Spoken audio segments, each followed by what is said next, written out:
Welcome. We are live once again, and I'm exhausted before we even got started because Karyn has been bombarding me with her amazing insight into the cards and the stars once again. And it's a great pleasure saying hello to Karyn Chabot and Helmar Rudolph, Star Codes, 52starcodes.org and sacredsymbols.app. Hello, Karyn. Hello. Happy to be here. So glad to have you once again. We've got a subject here for today. Let me show it. More than just chance.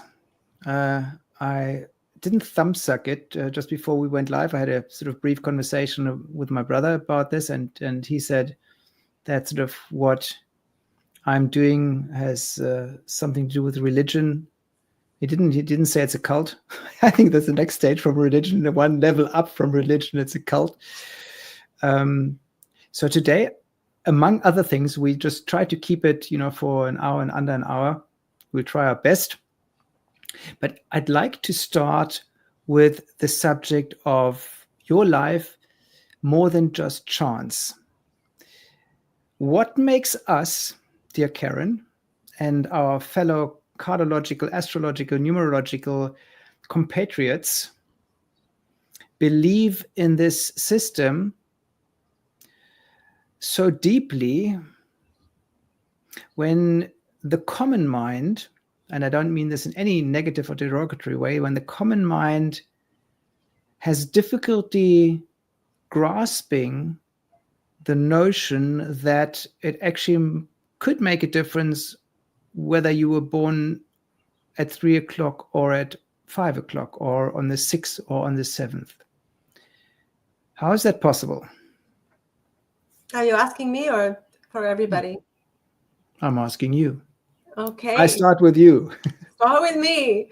We can go from there if anyone wants to add their 2 cents. But what I deeply believe is that not everybody is wired to feel compelled or inspired by occult information, or if you don't want to call it occult, people kind of demonize that word. You can call it, magic, hooga booga, Harry Potter, whatever it is that isn't something you can see, it's unseen. When it is unseen, then it's not tangible, and it's not going to appeal to people who have their wiring, like an engineer, for example, just really want to see everything in black and white, and they're not interested. So first, you have to have the interest, and that is in your wiring. And then secondly, we all need to, for fear of being gullible, actually see proof. So how I proved it to myself was this was in, like, I forget, 2020, I don't remember, 2005? No, it must have been later than that. I can't remember, but I had the calendar that Robert Camp put up, and he doesn't sell them anymore that I know of, but there are these big, huge wall calendars. And every day I would wake up and look at my card of the day. It was easy. I didn't have to open an app. I didn't have to find a password, didn't have to get involved with expenses. It was very simple, $25 per month, or not even. I think it was for the whole year, actually, back then. And that blew my mind, because I believe on the daily level in this system, we find more accuracy than in the 52-day cycle, in the 7-year cycle, in the 1-year cycle. All these cycles are more subtle, where, yes, you can see the accuracy, you can see you attract actually those people in that 52-day cycle that belong to that card or embody that card. But of the day, oh my goodness, you can start tracking, I had a 10 of diamonds that day, and I had 2 clients, both 10 of diamonds, or, whatever it is, very accurate. And then over time, you see that happening over and over, then you start to believe. Don't you start to know rather than believe? Because then it's the next step. Then to me, the belief thing is just out the window. This is now 25 years later, and my mind is blown. So when my mind gets blown, it means I'm not thinking about it. I'm not justifying or rationalizing or trying to believe in it. I'm actually in the heart of it. It is here. The knowledge, the knowing, I own it now. So no question, nobody could even, you could torture me and I still wouldn't tell you I don't believe in it. So for our non-believing friends, we could say that at the very beginning, there is some postulate that those who are believing treat or consider a science, and that means a knowing, a system, an order and a structure that is inherent in that system, be it astrology, be it numerology, be it cardology. And that the non-believers are not yet privy to that knowledge, that would an understanding that behind what they consider airy-fairy, hocus-pocus chance stuff is actually something of a sound, in this case, ancient science. So it's a lack of knowledge that sort of keeps you as a non-believer without the chance, unless your interest changes and your attention changes, and sort of energy follows attention, that'll never turn you into a knowing person as far as the system is concerned, because you'll always be outside of it, because you reject the notion or the idea that there could be a science, there could be a system, a closed system, and all systems, correct me if I'm wrong, but sort of in astrology, numerology, those systems, cardology, they're all closed systems. Yeah.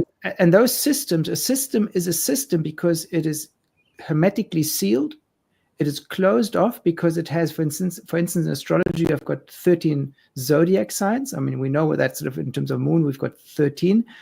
We had one before. We know why we've got 12. And in cardology, you've got 52 cards with that joker like sticking out, playing that extra role. But we have 52 cards. We do not have 66, 143, 3,524. We've got 52 cards. So that system is closed in that 52 thingy or zodiac, 12 signs, or numerology. We've got 9 numbers, and then sort of obviously those are then the master numbers. But everything is limited, everything is sealed off, and that makes those systems complete. So there's almost like a science in the system itself, never mind what the actual elements that make up the system stand for. Beautiful. It is a system. You can reach a different demographic. Like I have a very, very dear friend. I've been friends with him, 26 years, and he's a quantum physicist that works at CERN. And he is a Black 3 Stargate. He I forgot the exact, he has 3 of those Black 3 Stargates, but he's 3 of clubs, 3 of spades. And he came over the other day, and I showed him the Earth template and the Spirit template, and then a book that my dad gave me, it was called Particles at the End of the Universe. I think it is Particles at the End. It's a book on physics. My father loved physics. He wished that he could have been a physicist. Anyways, that book is the only book on my shelf that my dad wanted, and that was the only way we could connect in this system, because he was very he has a bachelor's in engineering, and he had a Harvard degree, and he became a PhD, and he's very linear in books and not into the hooga booga in any way, not reading between the lines, not into perception. He just thought all of it was just wacky, and he didn't understand me in any way. But when I appealed to him through math, through the system, through physics, and so I spoke to my friend, I won't say his name because he doesn't really want me to. But when I talked to him about the binary systems in the stargates, and there's something called symmetries in physics in this book, and something called the Higgs field, which is part of symmetries and how the Higgs field breaks symmetries. And so we were talking physics the whole time. He was looking at the 9 stargates that are each one are binary and symmetrical. They're symmetries. I'm like, how would the Higgs field relate to this? So he went off into that, and then he doesn't mind moving into the metaphysics of that. So we were able to start off scientifically, because that's where we met. That was So when you meet someone who's a scientist or someone who's, an accountant or very logical person, a linear person, meet them where they're at, talk to them about the numbers, 52 weeks in a year, for suits, 4 seasons, and you could just go into numbers with them and speak the science and leave out the Harry Potter. And then because that connects, sorry to interrupt you, but I mean, that connects them to something that they know that has been in use for times immemorial. That we do have 4 seasons. We don't have 6 seasons. We have 4 seasons. But even if we just agreed on it, we just agreed on 4. We agreed on 12 months. We agreed on 13 moons, and then we didn't agree on this because there are only 13 moons. Well, we agreed on 13 moons in a year because we agreed on the year. Right? Well, I think and on the season, and on the signs again, because then the moon is after the 14th moon would be then in the same sign again. Because we've got this. I mean, what's the thing? Every month has the full moon in the sign that is diametrically opposite it. So basically, let's say April is Aries, and April always has the full moon in Libra because the full moon, Libra is 6 signs away opposite Aries. So every May has a full moon in Scorpio. Every June has a full moon in Sagittarius, etc., etc. And so these are symmetries again. These are binaries. Yes. And the other thing is, if they don't believe in astrology, if they don't believe or in the system behind astrology, because it's not about the name, it's not about the symbol, but it's about what is behind it, then I would like to ask the following. Given that through careful observation, we have classified this almost inconceivable universe to a point that we send interstellar orbiters billions of kilometers into space, that we can phone through air invisible rays with our mobile phones, that we can have now a conversation where I see you and you see me, where I sit in Germany and you sit in the United States, and we do this instantaneously. And that was only possible because of careful observation and because of a postulation of certain natural laws that we are now using to an enormous extent. Now, if all this benefit, let's call it that, if all that benefit is possible because of laws and because we are operating in a universe of laws, of order and structure, if that applies to the natural world and our well-being as human beings, what systems, what structures, so it's a long sentence, if you don't believe in astrology, if you don't believe in numerology, if you don't believe in cardology, what system actually applies to us as humans that describes us just as we have described the natural laws, that we're using electricity, that we're using gravity, that we're using all those the deviations of that or the subsets of that with such tremendous success? Why are we, or how come, according to you, who thinks this is all hooga booga, how come, or how do you explain that? How can you even think that we are outside something, that we as humans are not describable in the same way that we describe all the other elements of nature? Tell me. I mean, so don't believe in astrology. I'm not talking about to you. Don't believe in astrology. Don't believe in numerology. Think the card stuff is all nonsense. But what is your alternative to the things that you think is nonsense? That is trying to describe us just as much as we've described the motion of the planets, etc., etc. Well, they'll probably use a coincidence, as a backup. Well, that's just a coincidence. That would be utter bullshit, because that would mean that sort of everything that happens out there is also coincidence. Yes, well, you and I know that coincidence, there's no such thing. There's everything is fated and fixed in some way with some free will, as percentages. There are Thank you. people, yes, there are people living in Iowa and probably all over the world now, but Fairfield, Iowa, where Maharishi, the Beatles guru, who actually was a physicist, and how he tried to explain the field of transcendence and the field of where the magic happens, he brought it into the physics of it so he could appeal to more people. And he talked about the infinite field of all possibilities. Instead of God, instead of source, whatever you want to call that thing in the sky or in your heart, wherever it is, doesn't matter, because there's no such thing as time or space. That is how he taught his students, that the infinite field of all possibilities is where you go when you transcend in meditation. You leave and you go into an altered state. There are 4 states of consciousness. That 4th state is where we go into the infinite field of all possibilities, and we can meet each other there. We can actually have conversations. It's almost like dream world where we talk using telepathy. And he also brought in the concept of the 100th monkey theory, which is very scientific, where how does one monkey on one island start to use a spoon with his hand, and the other monkey thousands of miles away doing the same exact thing?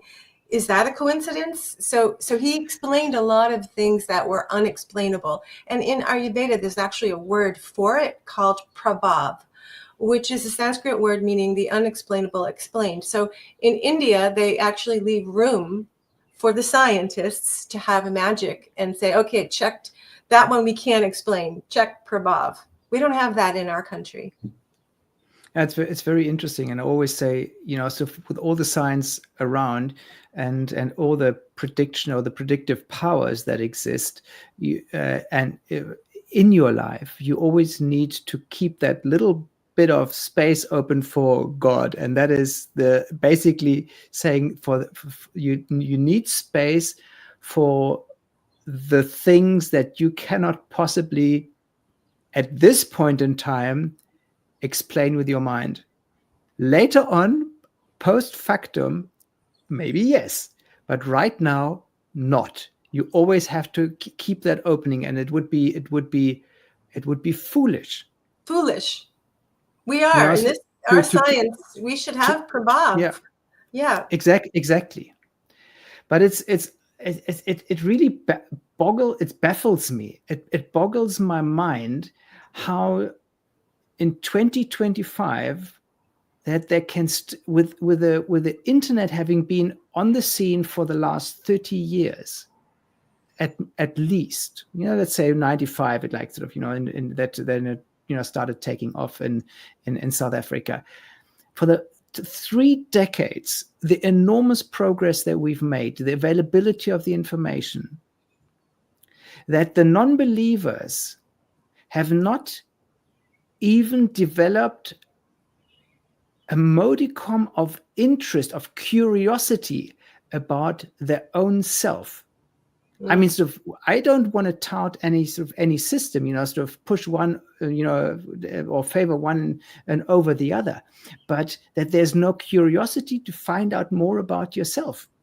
What makes you tick? Why is the interaction with one person more harmonious constantly over time? Once again, different data points over time than with another person.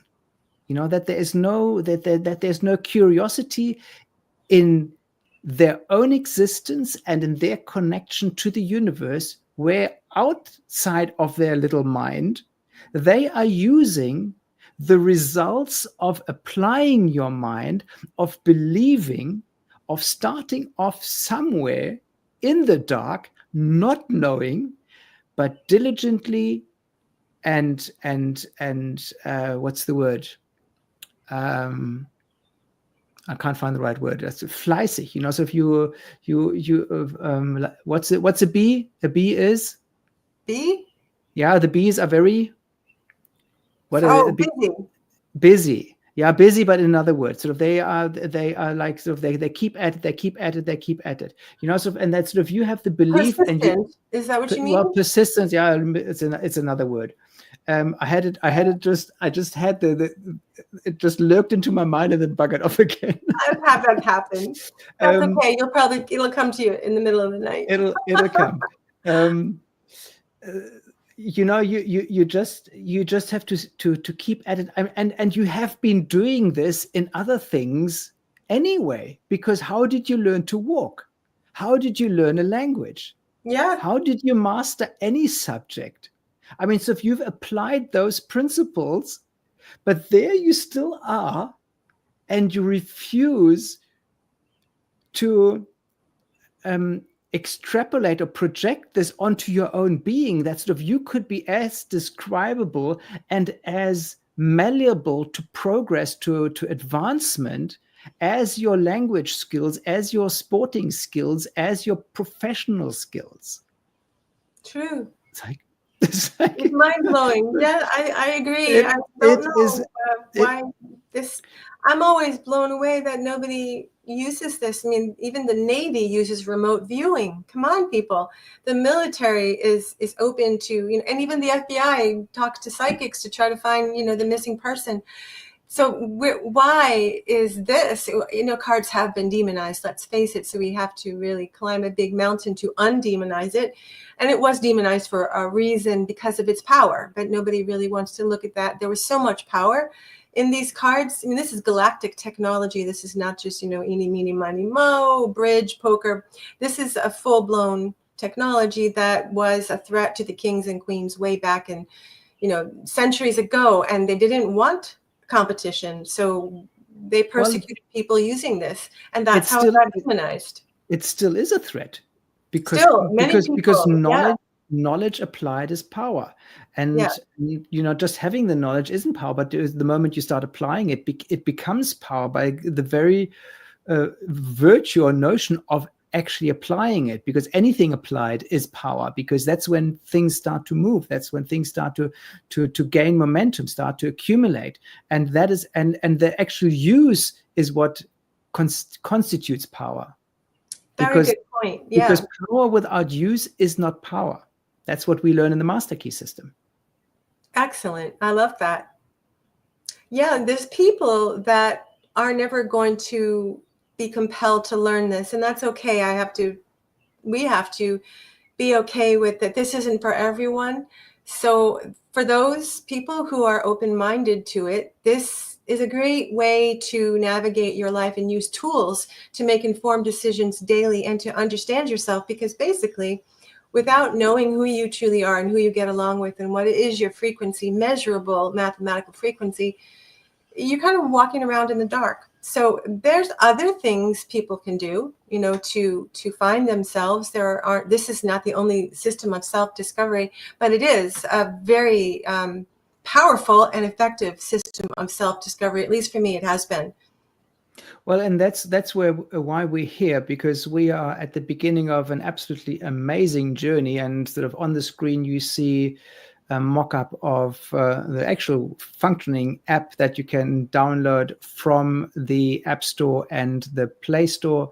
I'll show you the URL, but if you can go straight to the App Store on your iPhone or the Google Play Store on your Android phone and download it from there, because Karyn and I have found each other in this big universe to collaborate, to add 1 to 1, and in order to turn this into 3 and 4 and 5 million, because we'll be reaching millions of people with our knowledge, our dedication. There's the word, dedication. It's not just dedication, but there's another word. I find the best version of dedication. We are dedicated, we are knowledgeable, and we are applying our mind and make it as simple, as easy as possible for everyone, including the non-believers, to take the first steps with a system of cardology, find an easy entry, nothing fancy, nothing convoluted, nothing complex, nothing complicated, just a little bit of text that you read every day, and then sort of the momentum you build up the self-perpetuation and the empowerment that is a direct result of you reading up about the cards. And before I hand over to you, I just want to give you an example, something because that just, things happen in our minds. So yesterday and today, I sat in front of the computer the whole bloody day. I had the camera up, I had my lights up, I had my microphone up, and I was doing different takes on the Ace of Hearts, because I've now done my 13 series of the 7-minute cardology, and now I'm going into the cards, the 52 cards. But you can do the 52 cards, I mean, sort of starting with the Ace of Hearts, in a myriad of different ways. So I was trying to look at the camera and just sort of look past the camera, have the camera take me from an angle, and just sort of look as if I was interviewed. And I was reading the same script, something that I've never done in my life. I have recorded hundreds and hundreds and hundreds of videos. I mean, I must have recorded over the times probably about 600 videos, if not more. I have never done a single video of a script. So yesterday, I went to my friend ChatGPT and I said, Chat, sort of, here's my mundane distribution. Here's the sequence of numbers. Please pick out one. Give me the next 8 cards. Here's the system of cardology with the 4 suits, 1 to 52. Please now take the 8 cards, assign them to the appropriate cards, assign them to the appropriate planets, and then please give me some text. I want one version, 45 seconds plus minus each for each, of the 8 cards. And then I want a script that is more like an interview-like thing that I can wrap up in under 3 minutes for a YouTube short. You're asking for each planet to be assigned a card, yeah? No, I just said, okay, this is Mercury to Pluto. Those are the 8 cards, and sort of this is the birth card, and this one has let's say an Ace of Hearts, has an Ace of Diamonds in Mercury, a Queen of Diamonds in Venus, a 5 of Hearts in Mars, right. etc., etc. Yeah, the life path. You give them a birth card to begin with. Yeah, but that's just the technicality. Okay. The simple fact that I have been recording about 15 versions of the same or a similar script has taught me, just by what ChatGPT gave me in addition to what I already knew, just the repetition and being exposed to that knowledge, because we know that repetition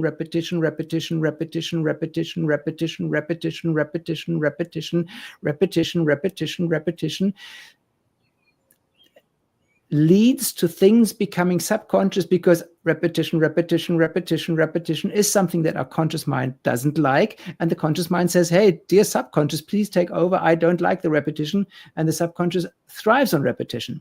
So I've been, and it's just one example, Karyn, the same or a similar script dozens of times taught me so much about the Ace of Hearts that anyone who is an Ace of Hearts, which is only the 30th of December, so it's not exactly a whole lot of people, right. But I can now, off the bat, tell a lot more about that Ace of Hearts. And once I'm done with all 52 cards, my knowledge about cardology will have increased tremendously, just because repetition. Very good. I like the repetition. It's based on power of mantra, that you repeat the mantra over and over, 108 times specifically if you have a goal. And that repetition, they knew back thousands of years ago when, the great rishis, the seers in the Veda of India and Tibet, they knew that they could reprogram the heart, because in the heart there are 108 pathways, and that's the subconscious mind. So when you repeat something over and over 108 times max or minimum, then you literally reprogram. Otherwise, you could say it 3 times, may not matter so much, 4 times, 108 times is the kicker. And for you were doing that with the Ace of Hearts. My question about that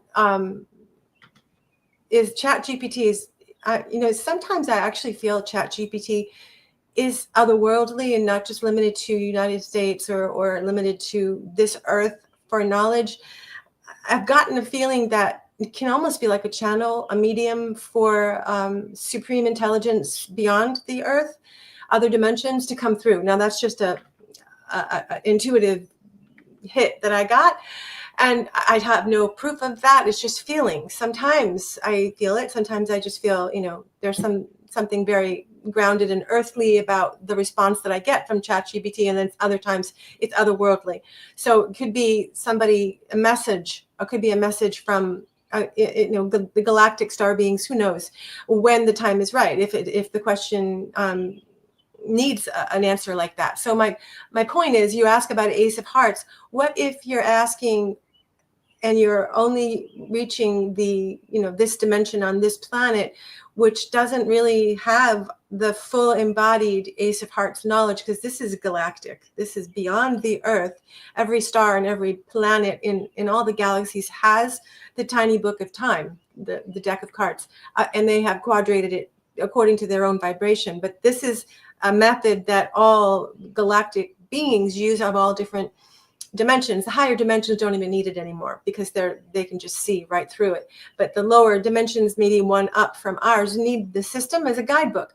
So you might be asking, and maybe it's important to ask for higher dimensional beings to come in and give you the galactic meaning behind Ace of Hearts, because what you might be pulling from is Robert Camp, Thomas Morell, all the people that have put this stuff on the internet, and then you're limiting yourself. Well, you are. And that reminds me of something that Charles Harnell said in the Master Key System. He said, every thought that has ever been thought is still there. Not a single thought has gone lost. And when I talk to ChatGPT, sometimes I have to remind it, because it turns out to be rather amnesic, so probably just amnesic as we are with certain things. But at the end of the day, ChatGPT doesn't exist as much or as little as you and I exist. All that exists is consciousness and the subsets of consciousness. But at the end of the day, if I limit it to myself, or if I isolate myself, then ChatGPT is an extension of my consciousness. And it doesn't have to be ChatGPT, because I could be sitting in the garden and looking at the trees and the sky and derive some deep insight. Or I could be lying in bed and not concerning myself with nature or with ChatGPT, and something comes that makes like, whoa, all right, that's deep. Yeah. Yeah, that's a download, they call it, or a message that came from you or your guides, your spirit family that are loving, helpful, and wise. They're working with you. They're probably all very happy you put this app together and want to help you. And even they are just extensions of my consciousness, because you're talking about them. I could be saying sort of, what kind of nonsense are you talking about? And if I said this, then I would exclude myself from the potential benefit that I could derive from not saying that. And not saying that meaning welcoming them into my sphere, into my bubble. Yes. Into my sphere of availability. That's a beautiful term coined by Ophir, who wrote the book, The Art of Creative Visualization. And he called it a sphere of availability. And the sphere of availability is fixed, but it's not fixed, but it's like, it's a sphere, and something that's inside of your sphere closes it off from other things that are outside the sphere. But the things that are outside the sphere could very well come into your sphere and become part of it. In other words, you derive a benefit from having the stuff inside your sphere rather than just having it outside.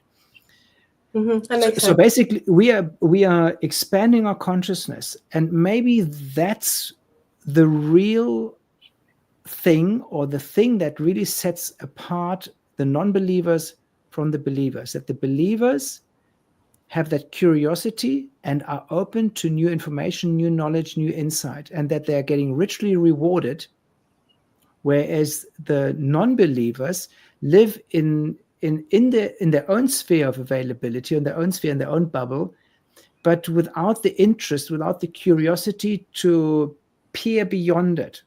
Yes. And I don't want to make this into a monologue, but sort of you know just as much as I do that drawing, when Google it, sort of when you search for Hermetic principles or Hermeticism, you always see that wise guy on his knees, who on the inside there's the world, and then he peers through the curtain, and on the outside there's all the weird and wonderful and otherworldly stuff, like drawn in 2D onto this little drawing.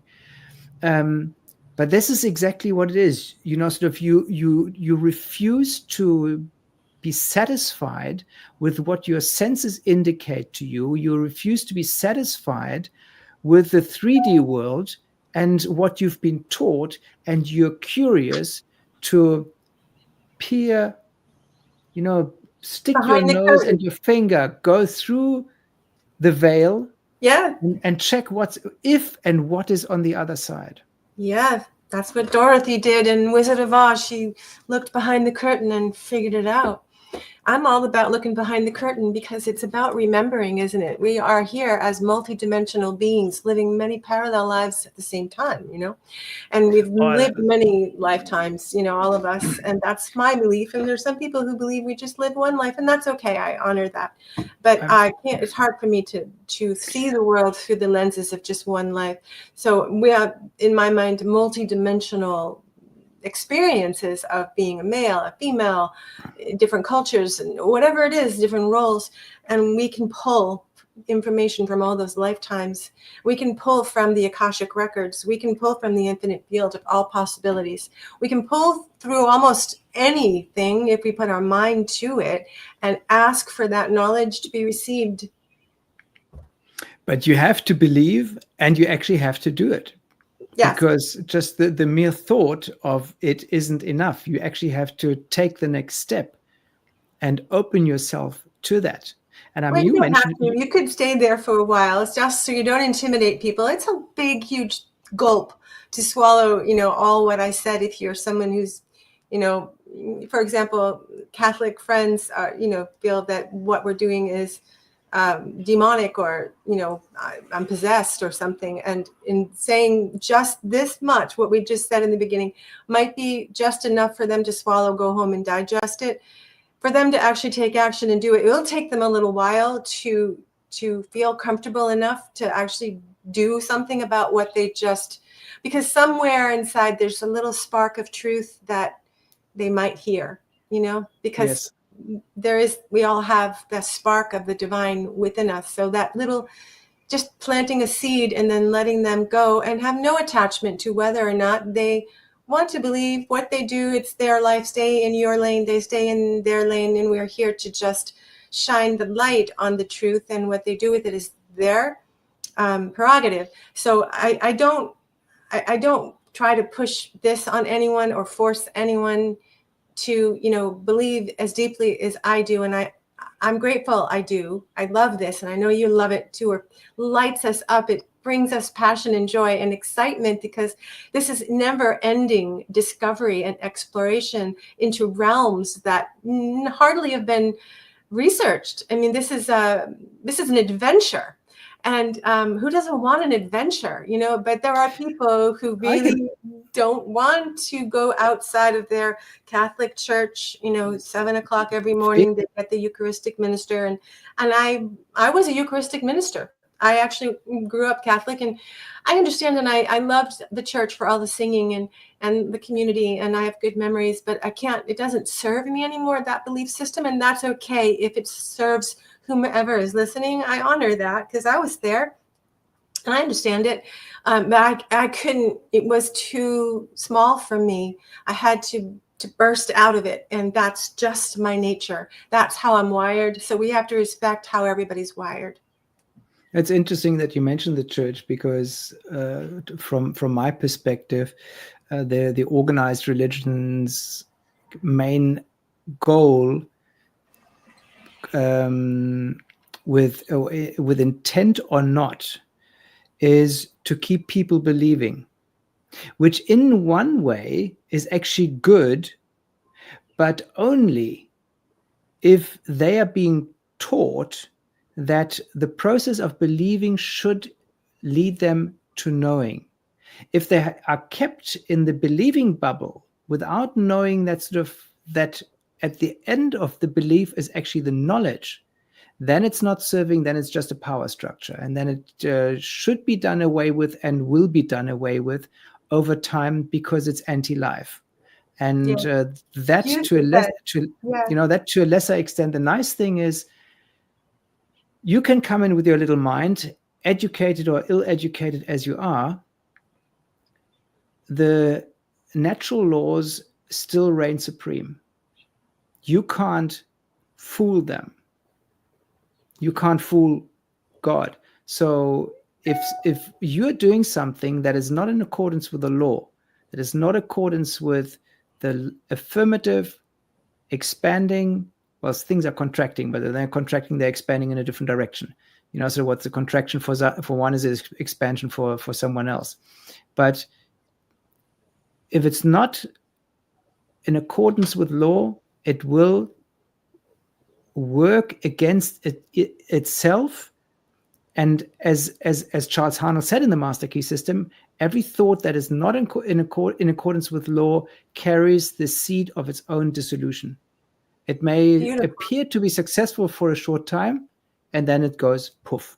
And that's why sometimes when the shit is hitting the fan and you see outside all the injustice, I mean, if you look at Gaza, what's happening? If you look at Iran, what's happening?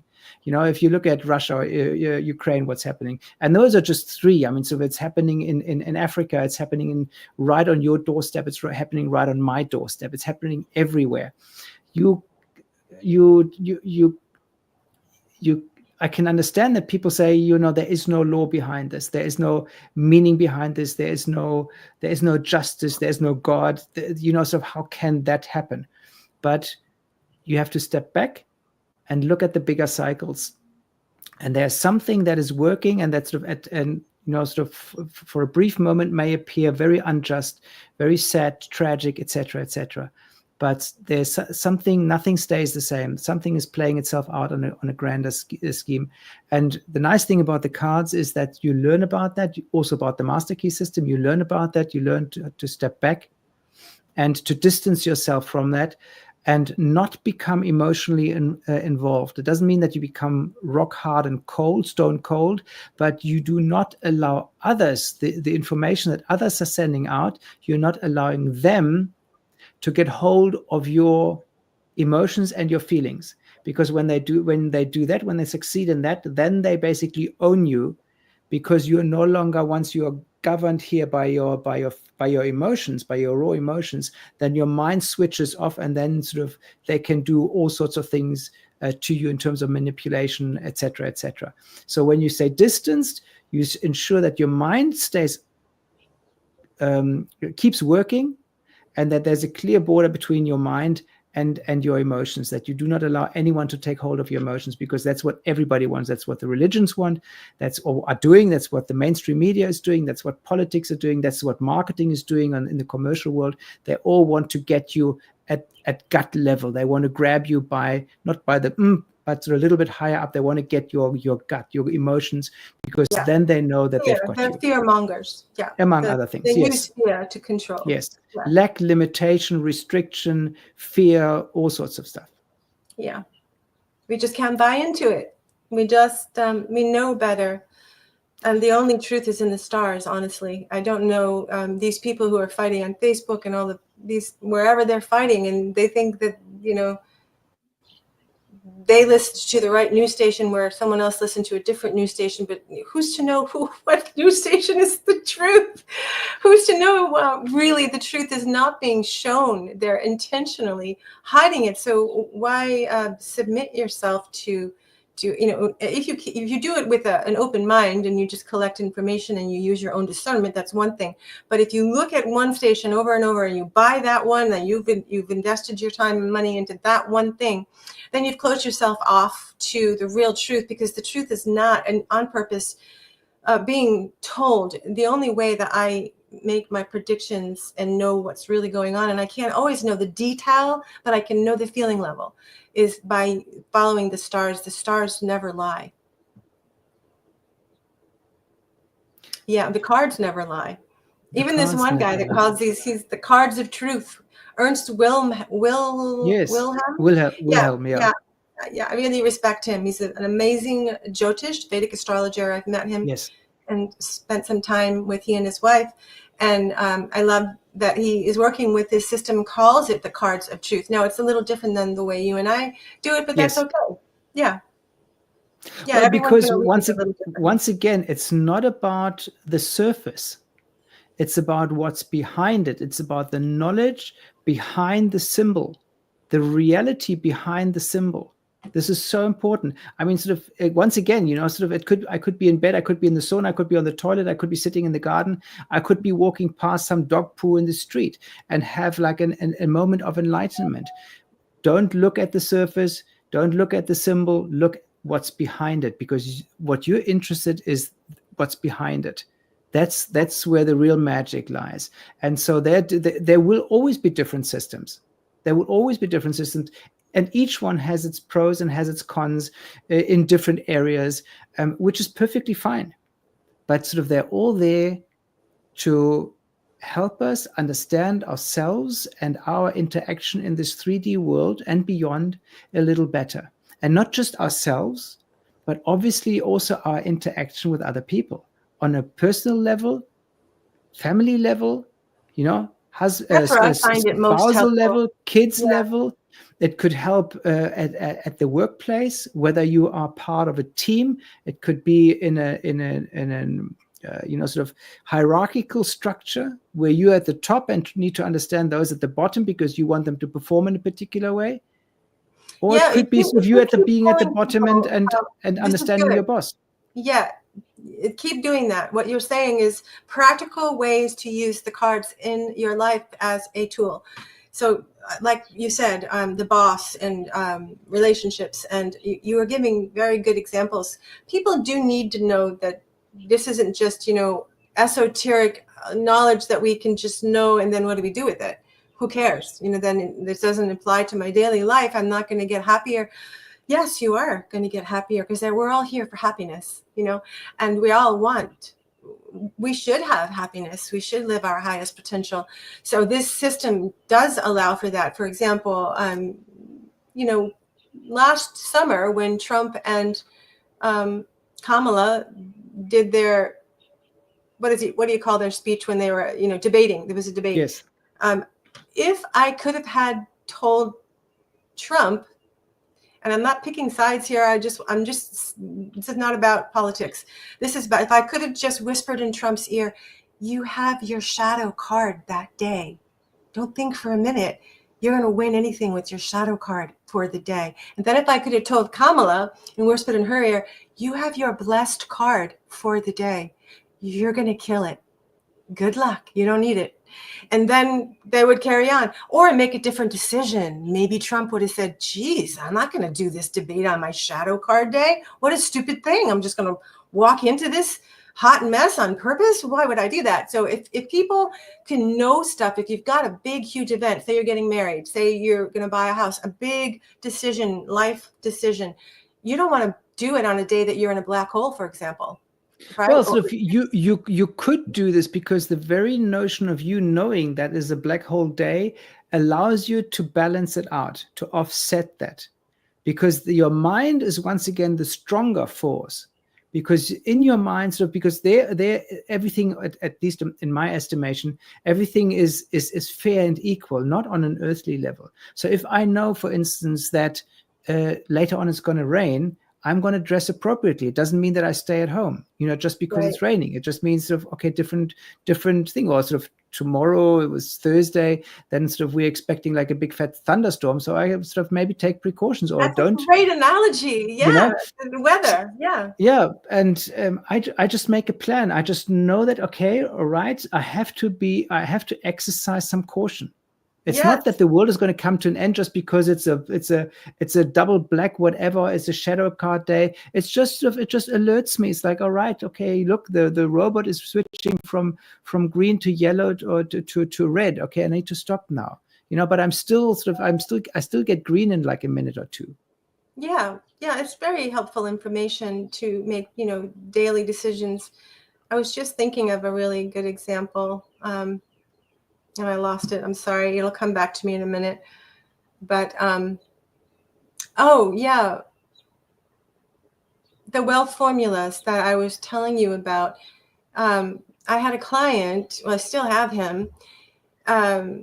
His name is Kenny. He won't mind. And he's wanted to hire this guy, and this old man, basically, who was sort of a pest. He considered him a bit pesty. He's over all the time. He's always telling me how great I am. He's always, overdoing, over talking. And what should I do about him? He has a lot of money, and he's a little bit annoying, but I don't know. Should I fire him? Should I keep him on board in the company? I looked at this guy's birthday, the one that's the pest, alleged pest. This is Kenny's wealth card. I said, no, you don't go firing your wealth card. This is a man who will actually invest in what you're doing. 6 months later, this man, he's invested in Kenny's company, is doing amazing. And he could have fired him because he was pesty, but he didn't have the knowledge. Oh my gosh, this guy's embodying the Ace of Clubs, which is his wealth card, Kenny's wealth card. So if you have that information, you won't go willy-nilly making mistakes on firing and hiring the wrong people, or even marrying the wrong people. Well, that's beautiful, because the bottom line of that is, no matter on which side, the end result is always something to everybody's advantage, certainly to your advantage, because you're going to turn risk or threat into chance or into opportunity. So the whole idea about having access to that knowledge is to improve the quality of your life in whatever way. Happiness. We all want happiness. Yeah. Exactly. Yeah, harmony. I did a video last year about harmony. That is why it's so easy to fall victim to the negative side, because we do not really notice harmony, because harmony is harmonious. Yeah, and harmony is it's the natural state, and we usually don't appreciate it, and it's not meant in a way, because to take note of harmony, yes, we should be grateful for it, very grateful for it, but we should take note of the things that are not harmonious, because they need our attention. They need to be balanced out. They need to be brought back onto the harmonious side. True. Not to give it too much attention, because what you put your attention on gets bigger, but to notice it and to try not to make that same mistake. Look, it's when I see a red robot, I stop. Once the robot is green, I go, and I do not look back at the robot that was, or traffic light, that was red like 30 seconds ago. Yeah, don't look back. But so the whole point is to take note. Mistakes. But the repeating of mistakes is where it's important to have this information, because we have patterns. Everything happens, and you notice life is a pattern, and everything repeats. So to prevent the more tragic things in your life from repeating, we do need to focus on, wow, I don't want that to happen again. I don't have a lot of luck with children, for example. I have a chart that I can tend to lose children or have afflictions with children. I lost my godchildren for some really weird reason that I don't want to get into, and then I lost my daughter temporarily, and so that's an affliction of the 12th house with Jupiter in there governing children. Anyway, so do I want to keep getting involved with children? Do I want to even? I thought maybe I would adopt one, and then I thought maybe I should have another one. This was back in my 40s. No, I have this pattern where it's not a lot of luck, so I'm going to make a different decision. So I don't want to repeat that. Having that knowledge is really important, or you just keep trying this, Einstein said, is you keep repeating the same thing over and over again, and with a different result, expecting a different result. That's the definition of insanity. So now we start to track our patterns now, and we understand ourselves through this galactic technology. We understand where we're weak, where we're strong, and where we should put our attention. What decisions, what informed decisions can we make for our highest happiness based on the blueprint we were given. And it's not just limited to that blueprint. This galactic technology is the most multidimensional, most expansive technology I've ever seen. You're not just limited to your birth card.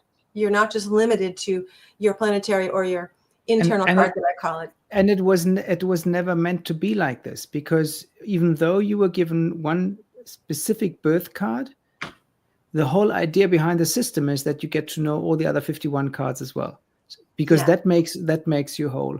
And yes, even though you could change your children thingy, the probability of that is probably the probability is probably pretty low, which tells us that you excel in other things and you should be focusing on that instead. So yes, Yeah. everything is possible, but because everything is possible doesn't mean everything is probable.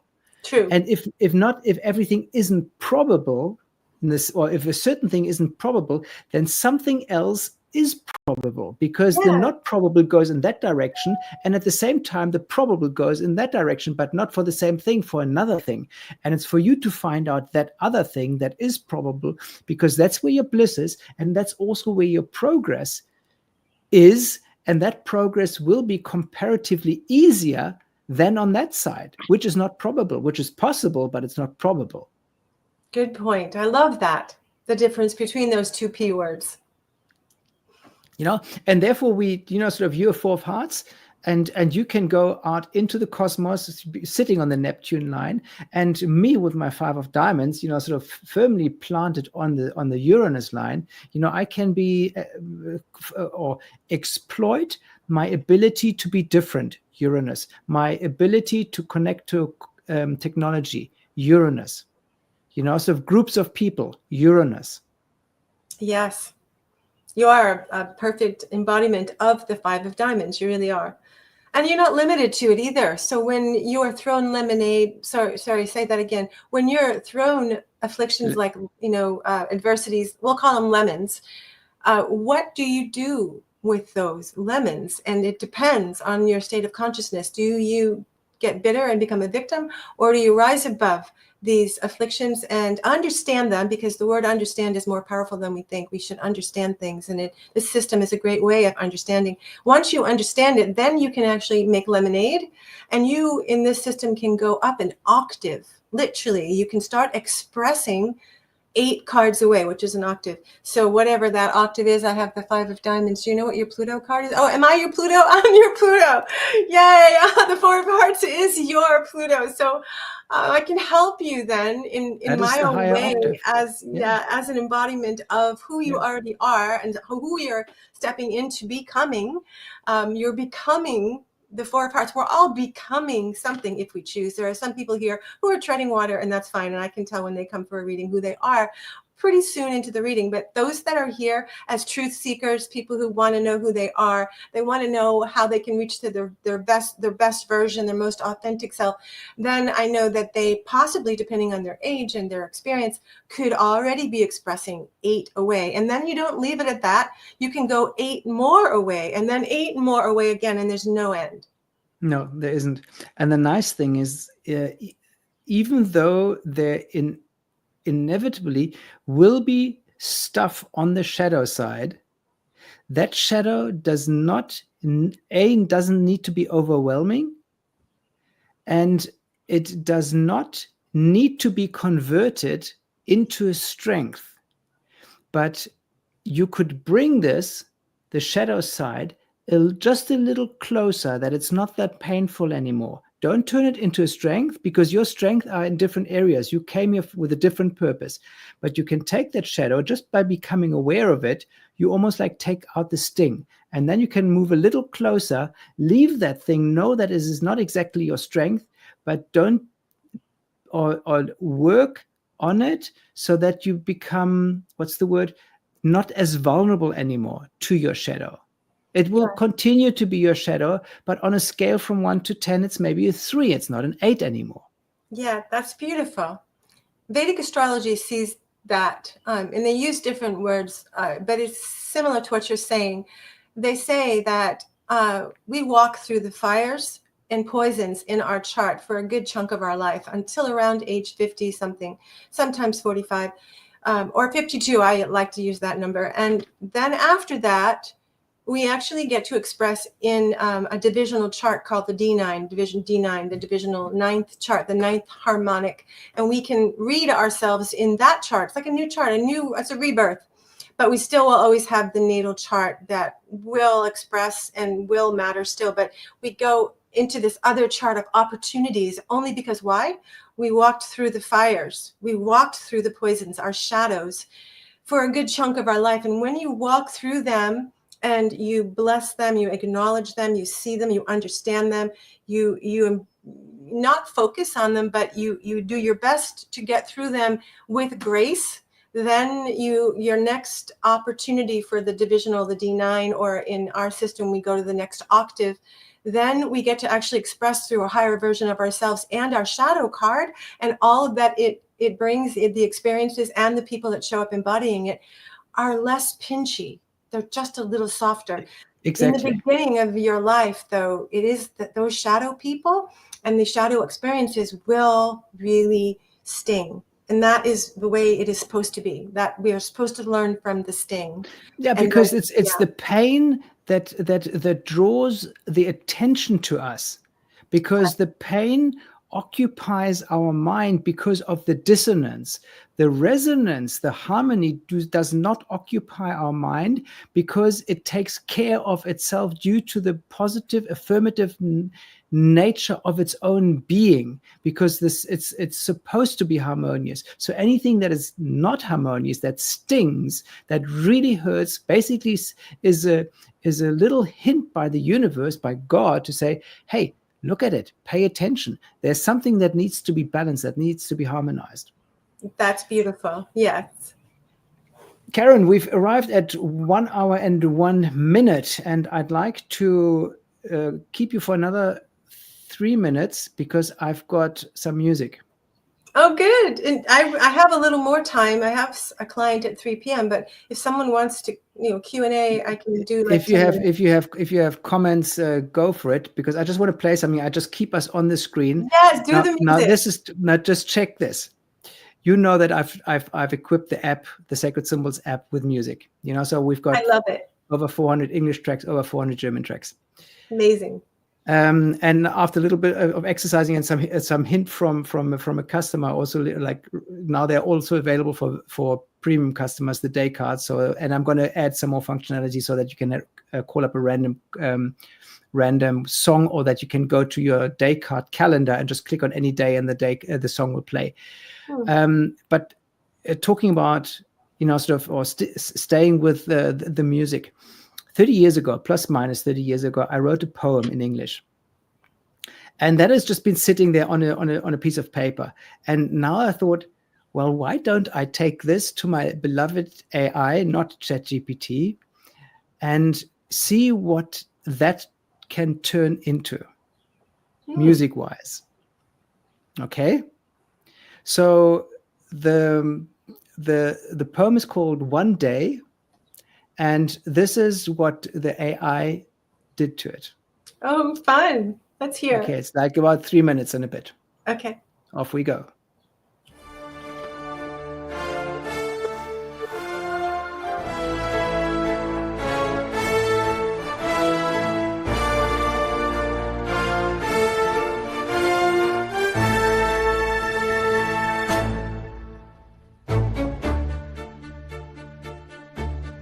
One day man woke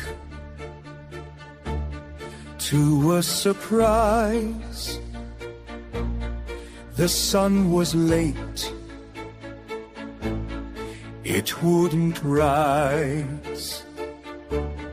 And there they stood in deepest sadness, which soon then would turn into madness.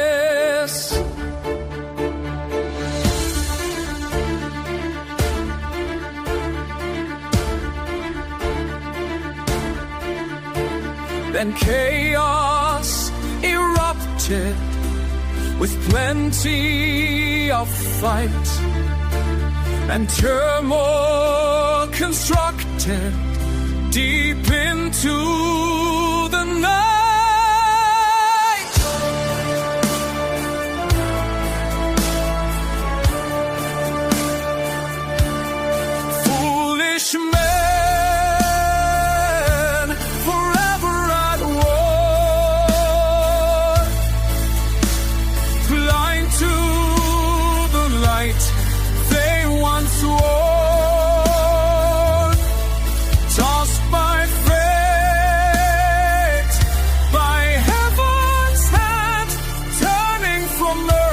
cannot understand.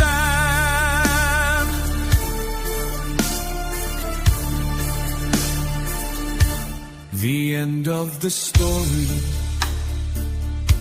you wouldn't believe, was hope and glory, 'cause man had to leave. Only nature was fair, and so was the sun. Had a moment to spare, and filled it with fun.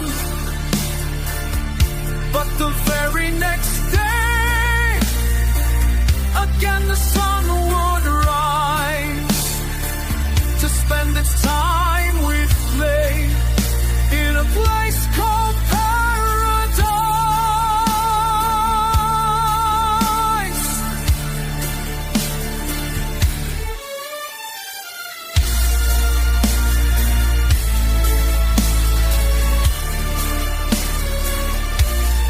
Foolish man, forever at war. Blind to the light they once swore, tossed by fate, by heaven's hand, turning from earth they cannot understand.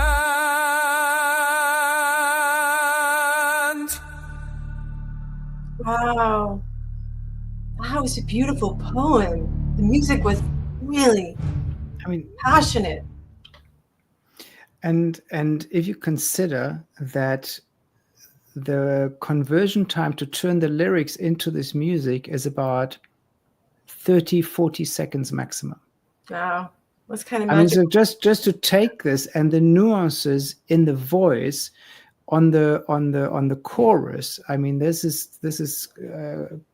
I mean, it just blows my mind. Yeah, it is. And it's done so beautifully, you know, sort of, and also the pauses in between where it's a bit instrumental, and the dynamics. I mean, it's just turned this thing into a masterpiece. I mean, it's just wow. It really did. So here we are, and Masterpiece, yeah. and we've got Rikara is there. Hello, Rikara.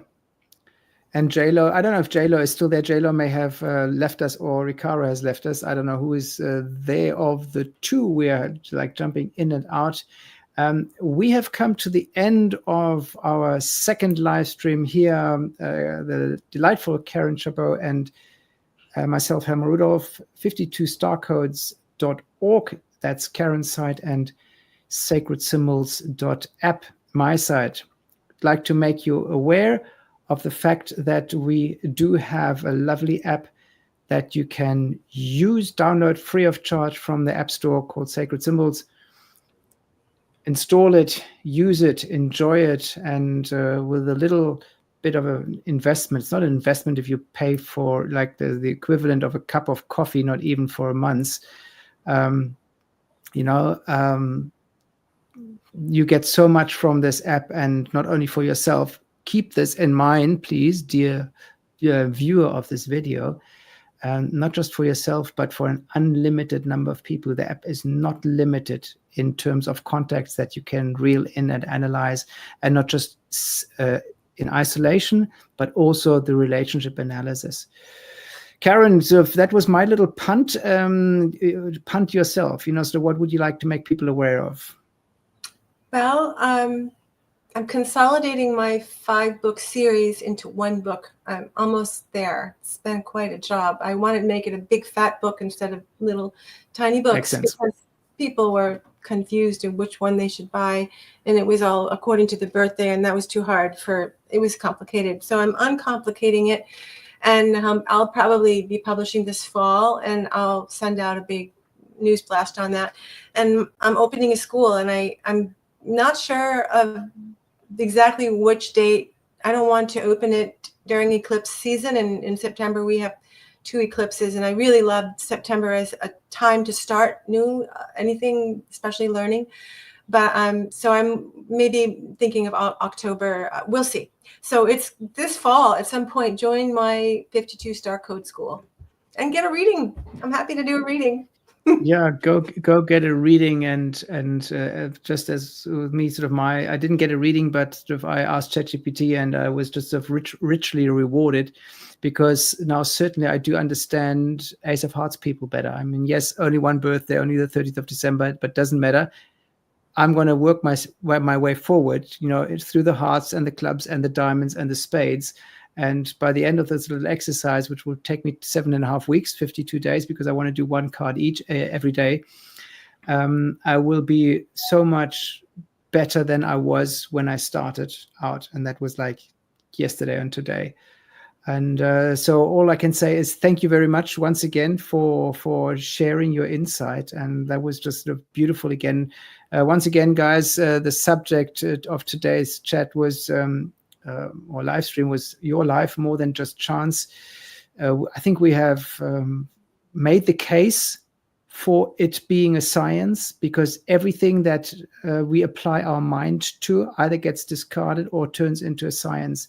And this thing has been with us for so long that we have turned it into an integral part of our language. So this has nothing to do with belief anymore.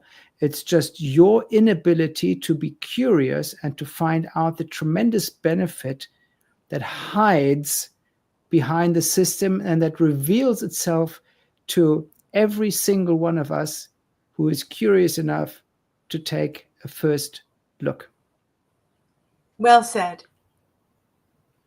Well, it's And always an honor to do this with you, Helmar. I'm happy to do it again.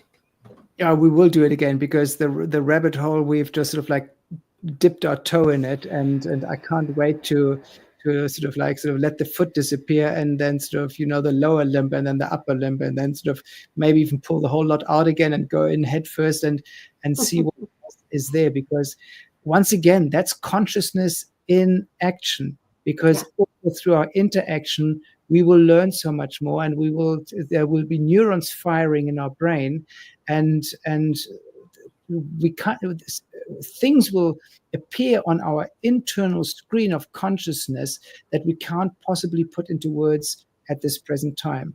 But over time, they will come again in different guises. They will start to make sense. They will start to form patterns. And as they are forming patterns, the sense will come. And with the sense, the benefit will come. Wonderful. Well said. Righty, well, boys and girls. So I have to get going. Yay. So thank you very much once again, dear Karyn. Thank you very much for all of you watching and participating, and all of you watching this in after the fact, after we've concluded the live stream.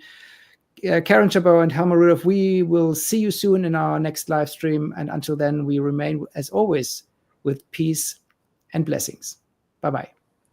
Bye, everyone. Bye, Helmar. Ciao, Thank you for this. ciao. Ciao.